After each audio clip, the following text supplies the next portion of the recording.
और खबर मैनपुरी से है, जहां मैनपुरी में कैबिनेट मंत्री जयवीर सिंह ने विभिन्न राष्ट्रीय और प्रदेश के मुद्दों पर बयान दिया है। जी आपको बता दें, उन्होंने राम मंदिर, महिला आरक्षण, पंचायत चुनाव और मतदाता सूची पर सरकार पर पक्ष रखा है।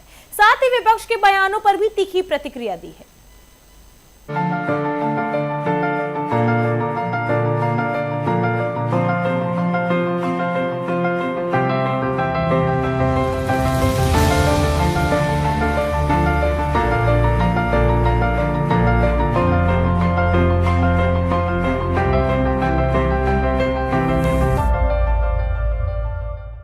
देखिए, ये पूरा देश और दुनिया जानती है, कोई भी प्रमुख सचिव बना रहा है, सीएम का जो निर्देश आदेश होता है, उनके साथ जो भी उनके अधिकारी होते हैं वो प्रतिनिधित्व करते हैं संबंधित सीएम का।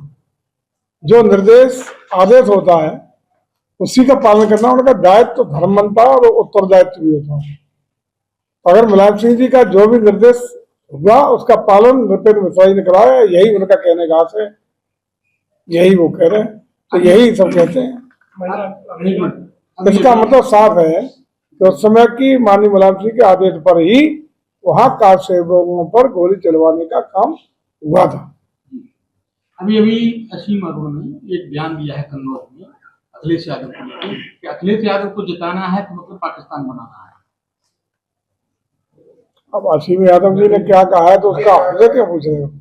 असीम जी ने अगर कहा है, माननीय मंत्री ने कुछ कहा है, विपक्ष का कहना है ये भड़काऊ बयान है। लेकिन ये सही है कि उस समय के जो हालात थे, कन्नौज की घटना को याद कर लो, प्रदेश छोड़ दो। याद है आपको? शायद याद ना हो तो मैं याद दिला दूं।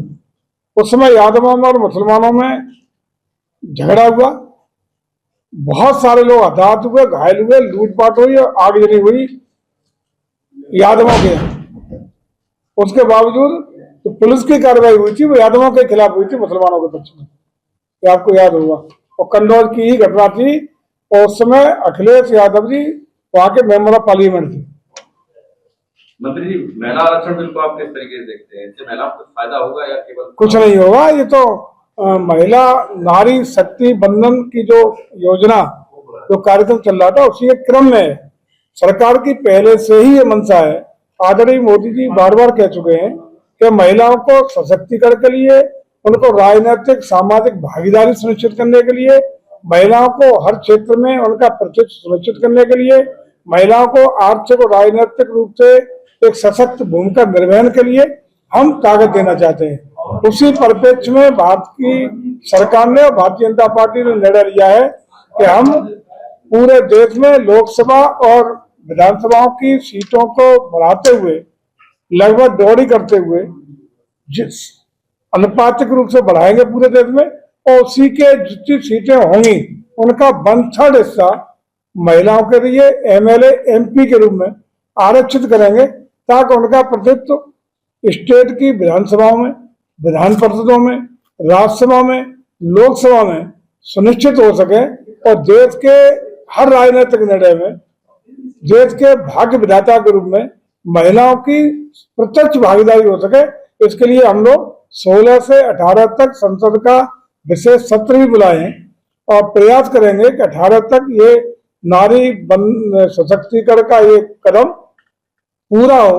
कानून का जामा पहना करके तत्काल इस पर परिसीमन की कार्रवाई शुरू हो और प्रयास होगा कि 2029 के पार्लियामेंट के चुनाव से पहले इसको हम लागू करके पूरे प्रदेश में महिलाओं को भागीदारी देने का काम करें। मंत्री जी, जब भारत कांग्रेस कह रही कि बगैर जनगणना के महिला आरक्षण सही नहीं चल तो रही जनगणना, एक साथ दोनों काम चलेंगे। जनगणना का भी काम पूरा होगा, उसी के साथ साथ परिसीमन आयोग जो गठित होगा, परिसीमन की प्रक्रिया उसमें भी उतना ही समय लगना है।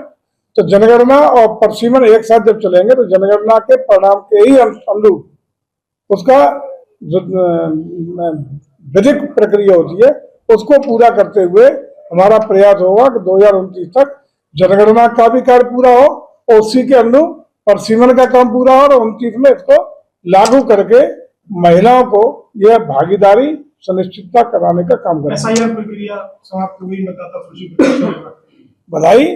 पात्र मतदाता बचे, अवैध मतदाता हटे, इसके लिए भारत निर्वाचन आयोग को बधाई।